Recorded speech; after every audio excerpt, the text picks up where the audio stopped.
First of all, I would like to thank Mr. Ottaway and for everyone at the Words Without Borders for this enormous honor. The idea that you've achieved a lifetime in anything is frightening enough. But a lifetime doing this work matters a very great deal. It also matters a very great deal to me that I should be the person to follow in the footsteps of the inaugural winner of this award, Drenke Willem, who is one of the most extraordinary editors in New York. Still going, so Drenke makes me feel there are some miles in all of us yet. Thank you, Drenke, for being Drenke. Thank you, Words Without Borders, for all of this. And Luis, my dear, the one thing that you have got wrong is that I was the nice foreign rights lady who advised you to throw it out the window in 1986. I've been at it for longer than you think. Bless you.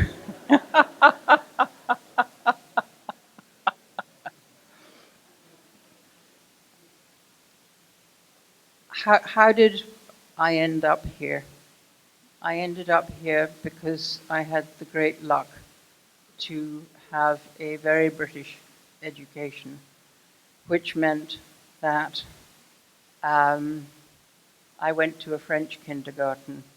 By family connections, I saw Germany for the first time when I was 5, and I started Latin at the age of 8. Having those three things, what you did every single evening when you went home to do your homework was you started by translating your 25 lines of Latin. So in my school time, I worked my way through all of Caesar's Gallic Wars, and finally, by the time I staggered out the other end, the Aeneid. I translated a page of French every night. I translated a page of German 3 times a week. And on Fridays, the system was reversed, and we translated from English into each of 3 languages. You do it, and you do it, and you do it, and you do it, until you don't think about it anymore. It's a fundament. I think there is a kind of perhaps anti-colonialist mood about the English language. I happen to think it's enormously mistaken. In the time you've been here this evening, more than 40% of the words that have come out of your mouths in English have been from foreign languages. If you go through a major English dictionary, that is what you will find from the header words. It is an extraordinary language because it is capacious. It is the magnificent mongrel language. It overturns more rules than it adheres to, and it gives us an absolutely enormous weapon with which to tackle the world.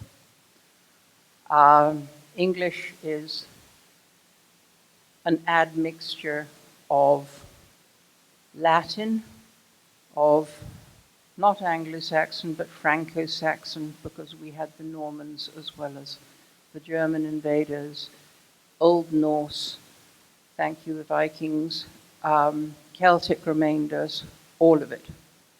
And the richness that it has left us with is absolutely remarkable. There is a common prejudice about the fact that so little is translated into English compared with the reverse flow towards the major European languages. In fact, if you count it all the way across the board, English is the chosen translation language for more than all the European languages combined. Our concern is literature, we forget that the language of science is English and comes into English. The language of law comes into English. The language of business comes into English. We absorb all the time. And that has given us this amazing flexibility in terms of being able to work out ways to bring other worlds and other imaginations to us. Why did this happen? Possibly because when we'd got over the wave of conquests, two enormous things happened into what was shaping up the English language. One was William Shakespeare, and the other, at the same time as the latter part of Shakespeare's writing life, the King James Bible. One, a single man, 47 secretaries. If you have any time, and if you haven't read it, get a book by Adam Nicholson called God's Secretary, and it will tell you how just extraordinary the work of those 47 men was. The result of that is the extraordinary richness that we have in front of us. People have done the tally. Shakespeare was writing with a vocabulary of more than 30,000 words. If you turn to Paris, the greatest French dramatist of the 17th century was working with a vocabulary of little more than 3,000. There are many cultural reasons for this, and we'd be here all night if I got into them, but it suggests a great deal. We have such resources at our disposal. And the result is that English is like the Big Bang theory. It expands and it expands and it expands, whereas French, a language of the most exquisite precision when it comes to the written, literary language, has kind of ended up, in my own view, trapped under a layer of paraffin, like a jar of jam. It makes French almost the most difficult in many ways of the European languages to translate because of that very precision. English can do it all, but English doesn't sound like English by the time you've done it. English no longer has truck with the past historic or the pluperfect subjunctive. And by the time you're looking at that on the page, you are looking at words of really extreme artifice. So we've been handed this great gift. And what Words Without Borders is doing is one of the most important things imaginable. It is allowing English, or not allowing, English does it anyway, it is recognizing English as the great taxi service that any language can be. English allows writers to come into an international consciousness because it has the breadth to do it all.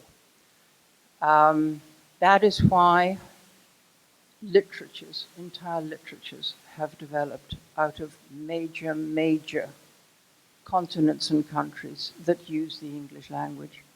If you look at the extraordinary richness of the world of Indian and Pakistani writers in the last 20 or 25 years, they use English, not least in part because there's not a tradition in India of translating between the many Indian languages.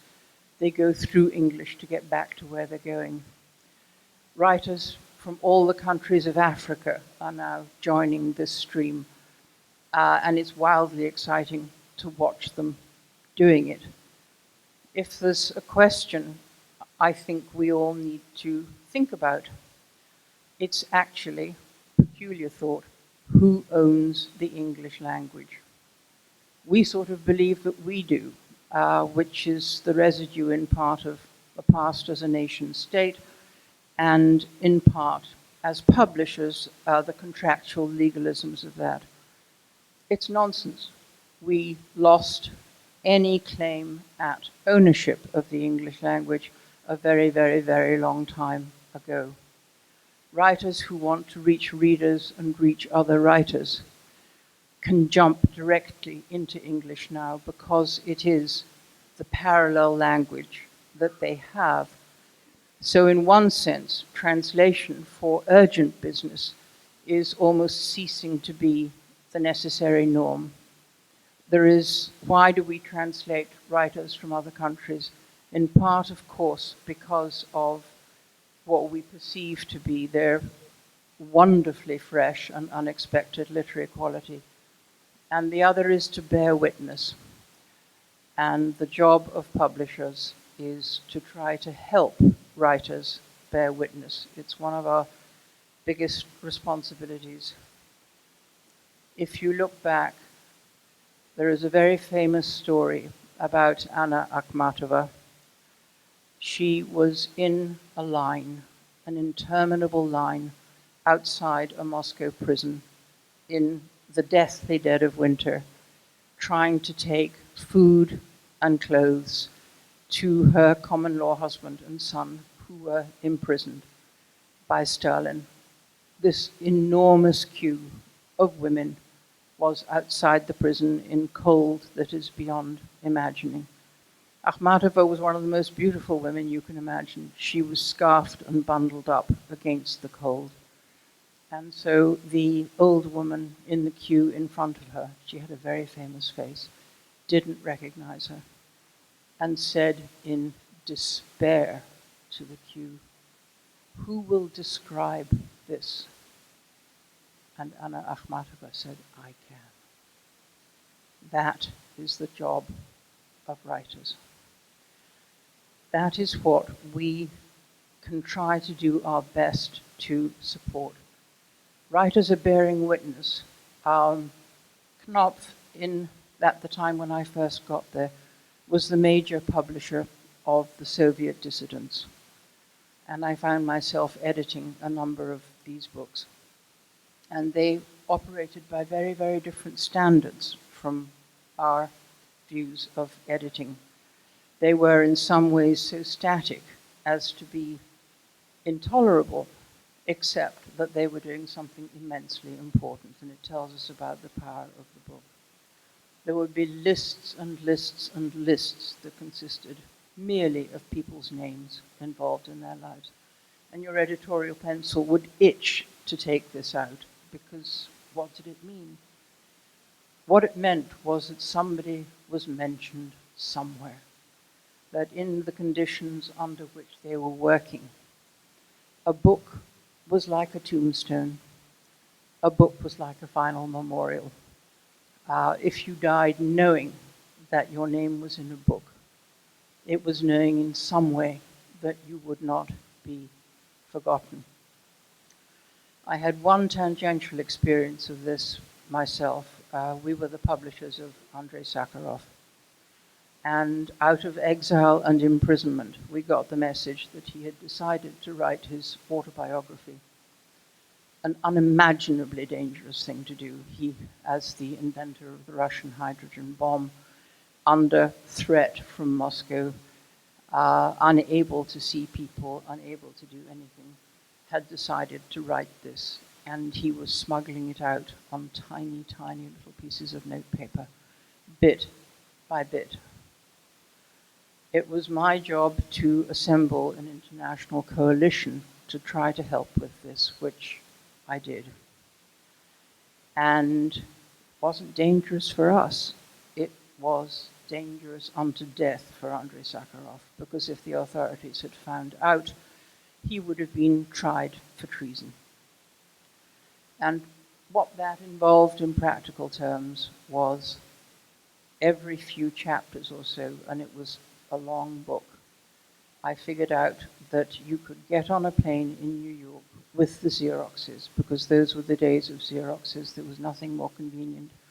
You couldn't put your luggage in the hold. Far too dangerous, could have been stolen. So you flew with it under your feet. And if you left New York on the night flight, you could make Stockholm by breakfast. That took care of Sweden. A Finnish publisher who did not know the Swedish publisher would come later and collect his copy. You would get back on the plane, you would fly to Oslo for lunch, you would deliver the Norwegian publisher's package, you would fly on to Copenhagen to see the Danish publisher and to have supper and collapse into bed. The following morning you were on the early flight to Amsterdam.